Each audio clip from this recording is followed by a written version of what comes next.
Jack Dempsey, a sensational young tiger with amazing speed and two murderous hands. Jess Willard, the biggest man to hold the title under Marquis of Queensberry rule. Jess has the muscles of a wrestler and the sheer power of a raging bull when his temper's aroused. He stands 6 feet 6 inches in height and weighs 240 pounds. His great arching chest measures 56 inches. Though half a foot taller and 50 pounds heavier than his rival, the tall pine of the Potawatomi is rated only a 5-4 favorite over the Manassas Mauler. The 70,000 spectators pack around the ring in the blistering sunshine. The championship belt of gold and silk is paraded for all to see, symbol of every heavyweight king from John L. to Willard himself. The referee, Ollie Ficord, calls Willard and Dempsey from their corners for instruction. Now you can see what a difference there is in their size. Though a great athlete, the bronze challenger seems almost puny next to the giant he's about to fight. They listen quietly, almost without interest, to a story they know by heart. Sweat beating shoulders and foreheads. The crowd waits tensely. Who'll win? Willard with his fine jab and smashing uppercut, or Dempsey with his speed and the best left hook of all time? Round 1 coming up. The timekeeper jerks his bell cord. Somehow it jams, and Willard doesn't hear the faint sound over the excited yelling. He pauses, looks around, puzzled, doubtful. Say, what's going on around here anyhow? Where's the bell? There it is. So the big fight begins, and Big Jess moves easily into action. The mahogany-hued Dempsey circles, moving in and out with cat-footed quickness. The champion wants to keep Jack at long range with his poking left jab, but Dempsey won't let him do it. He's never still for an instant, bobbing and weaving around. It looks like a test of speed against power, and Willard has no chance to get set against Dempsey's speed. At such a pace, there's a lot of missing and a lot of clinching. It's bound to be that way, but it's only a warm-up so far. Each is trying to figure out the other's defense, to open him up, nail him with a punch. The challenger crowds keeps on crowding. The instant he's in the open, he moves back again. His left whips in tirelessly and often. The blows miss or graze Willard. Dempsey hasn't the range yet. Jess holds whenever he can, but that's Jack's meat.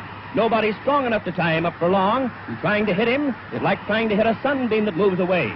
Dempsey's hands are in motion all the time. Willard tries to block with gloves and forearms and elbows, but he's compelled constantly to retreat. What else can he do against the endlessly moving little man? And when you're going away, you can't do much damage yourself. A champion is supposed to make the fight, but try as he will, it's far beyond Big Jess. But he hasn't been hurt yet. For all the charging, for all the blows, the tall pine has suffered no injury. He's clever, knows how to handle himself, and in spite of his great size, he moves around quickly and gracefully. No, the little man won't get him. They maneuver around the side of the ring. Now watch. There's that big left, and Willard's down. Up. Sure he's up. Dempsey hurt him along the rope, beating away with both hands. There's that left again, and Willard's on the floor for the second time. The champion's dazed, groggy, but he's game. He's up again. The fist drumming on him. And down he goes. Falls along the floor like a wounded animal, crouching with his back half turned as he arrives. The Mauler overwhelms him with a hysterical burst of fury that sends him to the floor for the 4th time. Dempsey stands over the stricken man, his fist cracked. The instant Willard knees are off the floor, Jack at him again. Jess is wide open. He has absolutely no defense. And he hits the deck again. Courage, just plain courage, instinct, whatever it is, flings him blind and staggering up to his feet.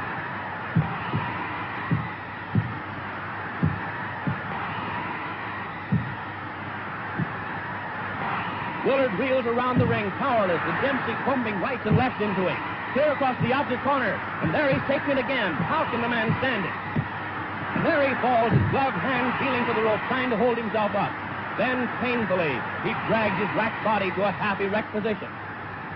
But a right smashes into his side. Other rights crash to the head, and Willard collapses into a sitting position, dazed and helpless, after the most murderous beating a man ever took in the ring. And there's the bell. But no one hears it. Dempsey turns away. He seems doubtful, puzzled. Turns, and others rush jubilantly into the rope square. It's all over. The quickest heavyweight knockout on record. Jack hurries out of the ring to avoid the crowd. But the timekeeper and referee Ollie Ficord are yelling that it's not over.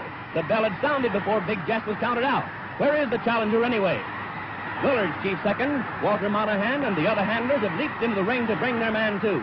The champion seems helpless, but technically the fight is still on.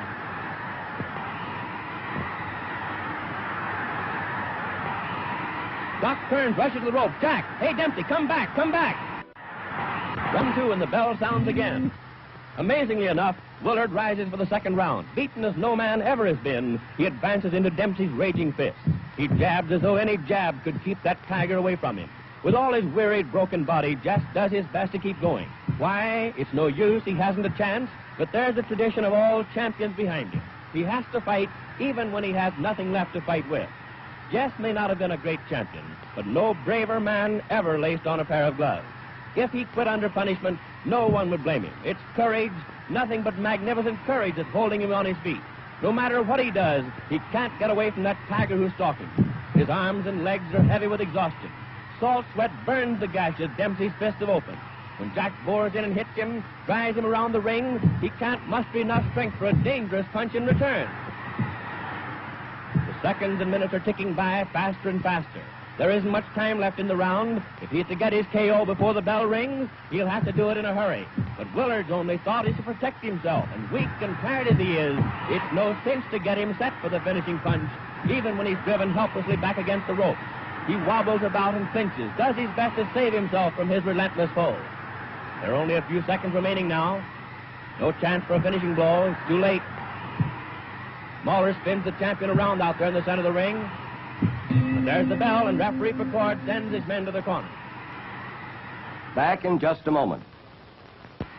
Round 3, and at the start of the third, there's no easing up in Dempsey's attack. His left hook still thunders.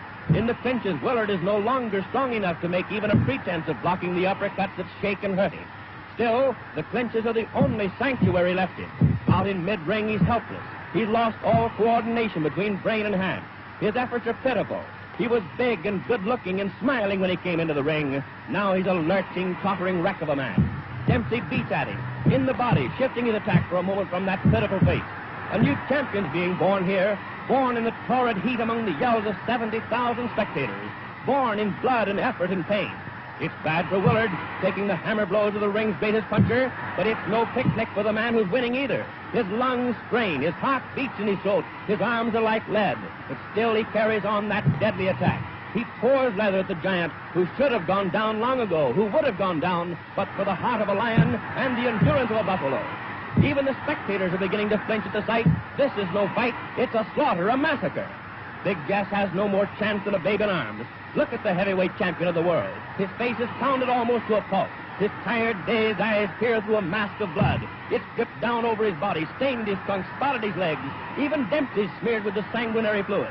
Each time the Mauler goes into the clinch, he gets more of it. Why doesn't the referee stop it? Why? But Ollie Pickard comes from the old school. There's only one way for a champion to finish, they say, and that's on his back.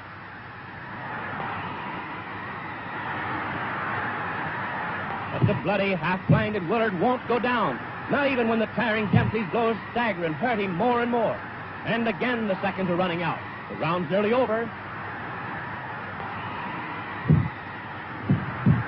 And the impossible has happened again.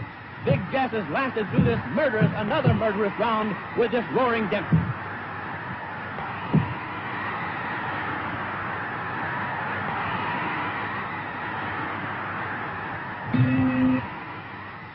Now coming up for round 4, but Willard can't come out for the 4th round. His nose and cheekbone are fractured, ribs broken, half a dozen teeth knocked out, and he's hardly strength enough to rise and shake hands with his conqueror. In this most unusual of fights, an idol has been born. Dempsey the Mauler. Unusual, every second of it. The bell failed to sound clearly at the start. The champion was knocked down 7 times in the 1st round. The challenger left the ring and had to be called back. Willard lost his title while sitting in his corner. Every minute is crammed with drama, as the ring is now with yelling, excited men. Dempsey's in everyone's minds and hearts. Dempsey the killer. Dempsey the champion.